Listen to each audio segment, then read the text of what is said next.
inequities and issues of discrimination in our country, HBCUs have to be a part of that. And you do that by getting these kids and these faculty members and these administrators back to work.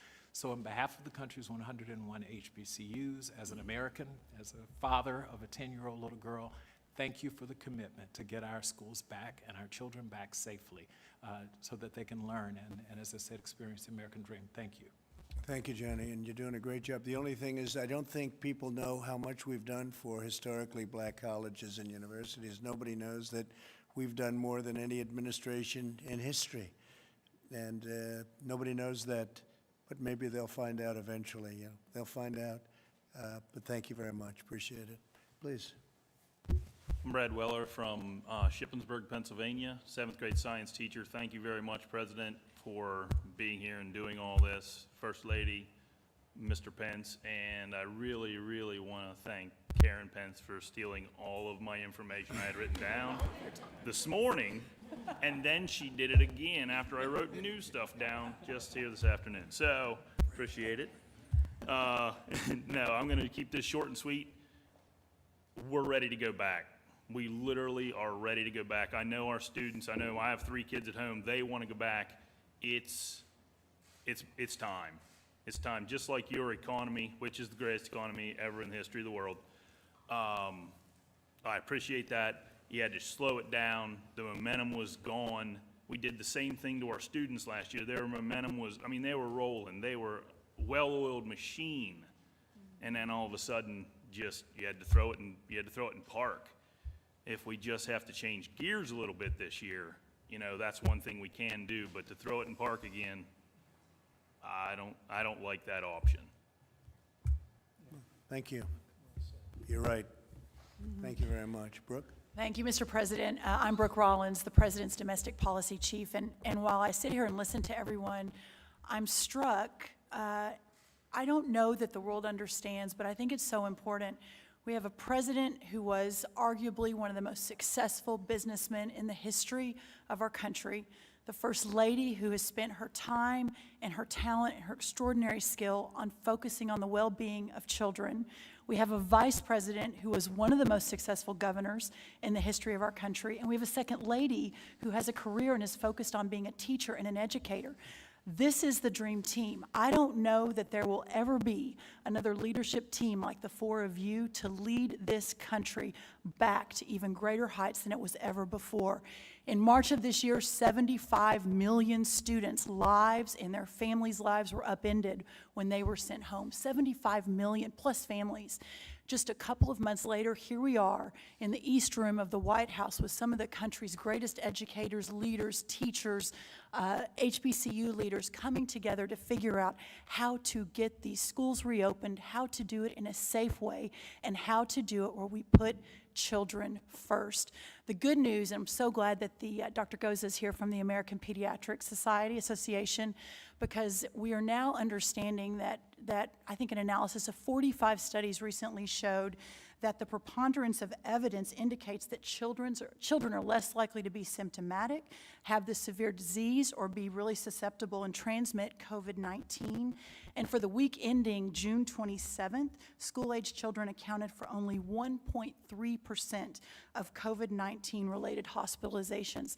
The evidence is showing that it really is time for these kids to get back to school, but it really is about the mental health, the well-being, and the emotional well-being of these kids, but also focusing on, as this president has done, this is the last thing I'll say, the forgotten Americans, the vulnerable Americans who are most susceptible to the ravages of what happens when we don't get kids back to school and we don't get kids and lives back to normal.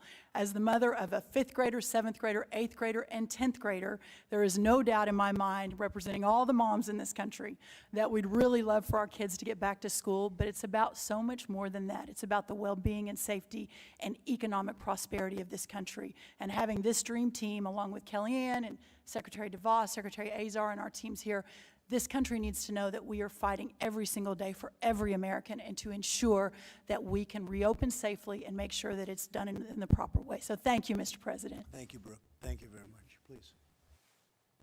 Mr. President, Mrs. Trump, Mr. Vice President, Mrs. Pence, it's an honor to be here representing Forsyth County Schools in Forsyth County, Georgia, We're about 30 miles north of Atlanta, serve 52,000 students in our school system. We're ready to go. We're going to open our doors on August 6th. We've been planning and preparing all summer. We will have guidelines in place. I'm really proud of our teachers and our students, how well they performed last spring. But as everyone has said this morning, this afternoon, our students need to be back in school, and we will be prepared on August 6th. I will Good. assure you of that. That's great. That's great. Thank you very much. Thank you, Mr. President, Mrs. Trump, Mr. Vice President, Mrs. Pence. Mr. President, thank you for your bold leadership and for convening us here today for this vital conversation. It's clear our nation's schools must fully reopen and fully operate this school year. Anything short of that robs students, not to mention taxpayers, of their futures. And their futures represent our nation's future. So it's not a question of if, it's just a question of how. We had a good discussion today on how to ensure schools reopen and education continues in ways that keep students and teachers healthy and safe. Under the President's strong leadership, our economy is roaring back. Our schools must do the same. This is the moment for American educators to rise to meet the needs of every student. Students can't afford to fall further behind. Even before the virus, too many were trapped in schools that don't meet their needs. So this is the time to reopen schools, to rethink school, to be more nimble, more agile, more responsive to students' needs in a 21st century changing world. This moment demands actions, not excuse-making or fear-mongering. We've done whatever it takes before, and as Kellyanne said earlier, and as you've often said, Mr. President, we've dug out the Panama Canal, we've won world wars, we've reduced the Berlin Wall to rubble, and thanks to you, we've defeated ISIS. With grit, determination, and grace, we can do what's right for all students and ensure they are back in school. Thank you. Thank you very much, Betsy. Appreciate it. Very nice. Please. Good afternoon. Thank you, Mr. President, First Lady Trump, Vice President Pence, and Second Lady Pence. It's an honor to be here. My name is Nicole Washington. I am a trustee at the Florida Agricultural and Mechanical University in Tallahassee, as well as Miami-Dade College in Miami, Florida. As you both well know, our schools didn't close. In many ways, the pandemic accelerated a trajectory that we were already on to use technology to expand services and programs to students. It's not been easy. I actually had the pleasure of teaching a class, a synchronous class this summer at the University of Miami. And I applaud all of the faculty and the staff who have had to pivot on a dime and provide these services to students. Florida A&M is actually going to open. We're going to invite all of our students back in the fall. The board made this decision based on a McKinsey survey that found that only a third of our students would likely stay if we chose to remain remote online for the fall. Students would choose either better online options or options closer to home or more cost-effective measures. And so we are going to reopen. We do want to reopen. I think there are obviously concerns either way. If we remain virtual, we have enrollment concerns, student engagement concerns, as well as budgetary concerns. And then if we open, we have to be very cognizant and vigilant about health and safety, liability concerns, as well as the costs associated with reopening. We're very thankful for the CARES Act additional allocation for testing, tracing, sanitation, that will be a recurring cost going forward. What I would like to close on is the pandemic dispelled the myth that higher education can change on a dime. Our institutions are printing PPE. We've expanded student services virtually and online that we didn't think we could do. Our students are creating apps. And I hope that we encourage those innovations to continue after we return to the new normal, and provide high-quality, just-in-time services to accommodate our students' preferences and their schedules. So thank you. Thank you very much. Thank you. Please. Thank you, Mr. President, First Lady, Mr. Vice President, and Mrs. Pence for the honor of being here today. My name is Delaney McDonald, and I'm the student trustee at Middle Tennessee State University. I was actually homeschooled all my life by choice, not because of a pandemic, so I really understand what people have been going through. And I was honored to receive the Buchanan Fellowship at MTSU, which is the is the highest academic scholarship given to incoming freshmen. I was heavily involved on campus. I actually served as the student body president as well, so I know the extreme importance that the campus environment has on student success. My fellow students across the nation have lost a lot this year, and it is important to all of us to safely return to campus this fall. My university has done an exceptional job of updating the students, of reassuring them that they are tirelessly working for our safe return to campus. And I'm honored to be here today, included in this discussion, and I'm really excited to take back what I learned to my fellow student body. Thank you. Thank you very much. Good afternoon, Mr. President, First Lady, Mr. Vice President, Second Lady. I will brag on her. She is an MTSU student. I'm the president of Middle Tennessee State University. We attract the best and the brightest, not only in the state of Tennessee, but from around the United States. Like all the participants here this afternoon, I am honored to be a part of this very important conversation regarding the reopening of schools, colleges, and universities.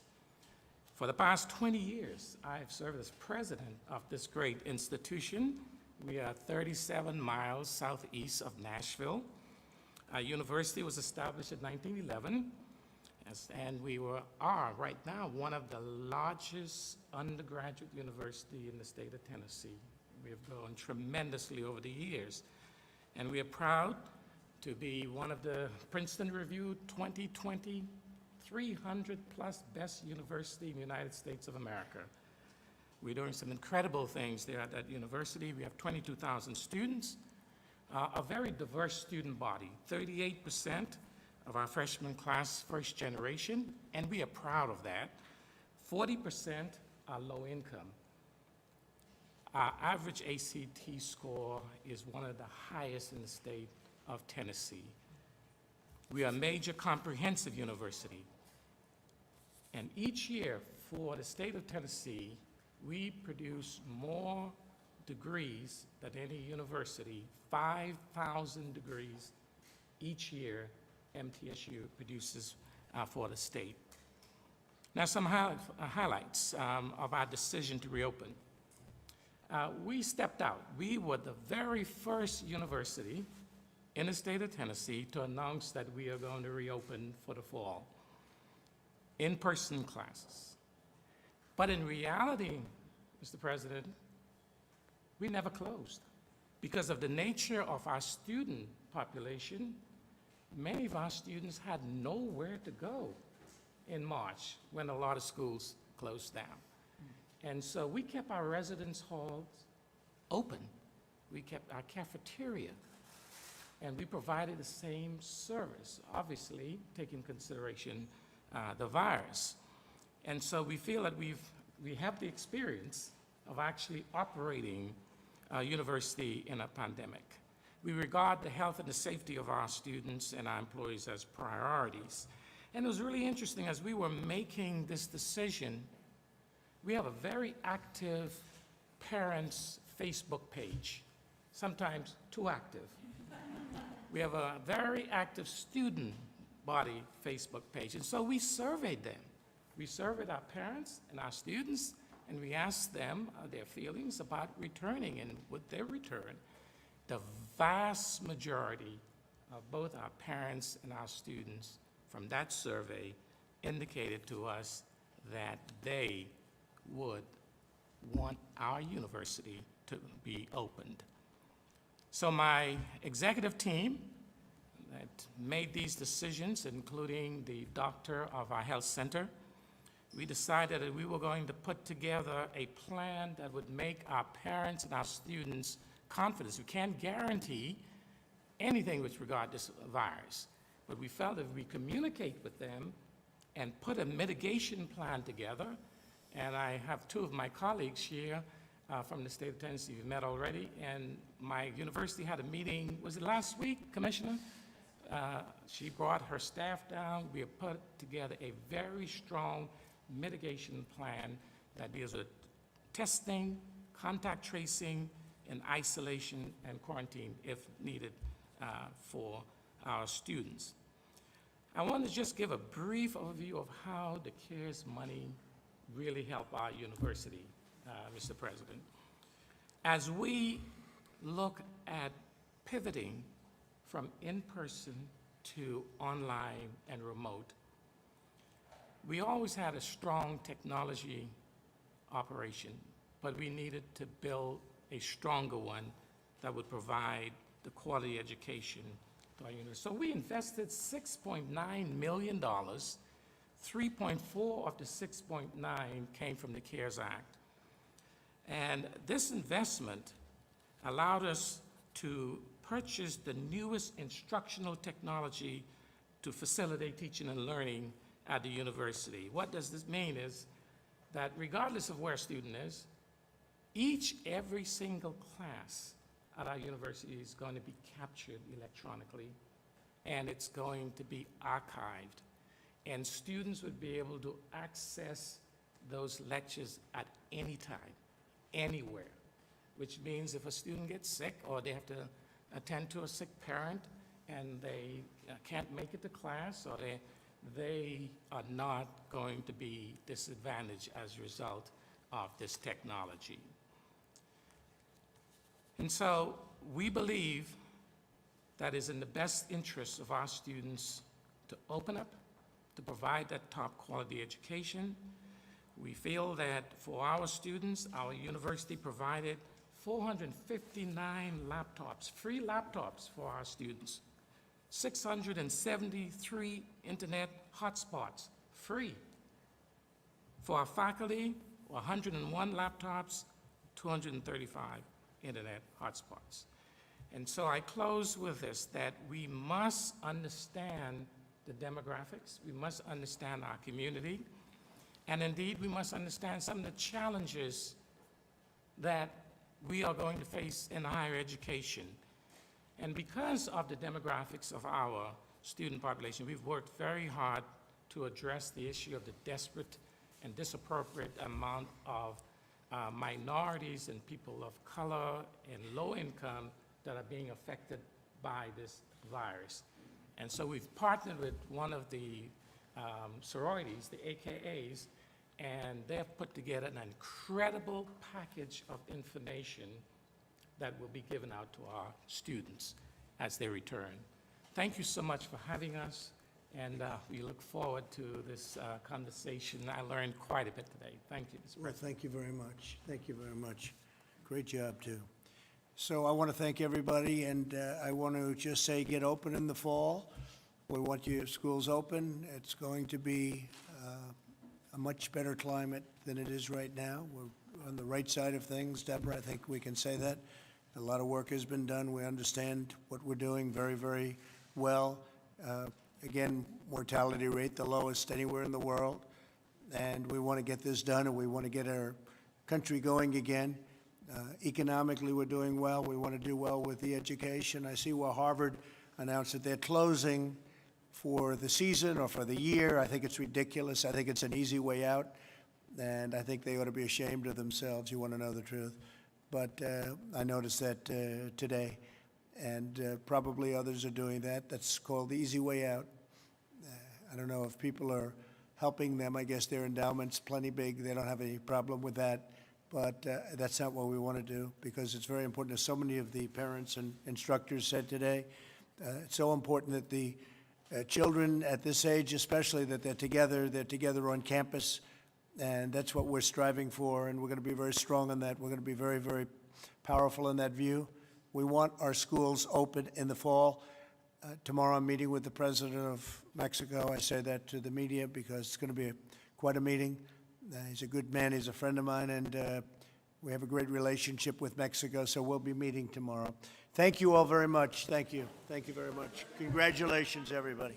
Thank you. Any reaction to Mary Trump's book, sir? Any reaction to the Brazilian president who tested of COVID, sir?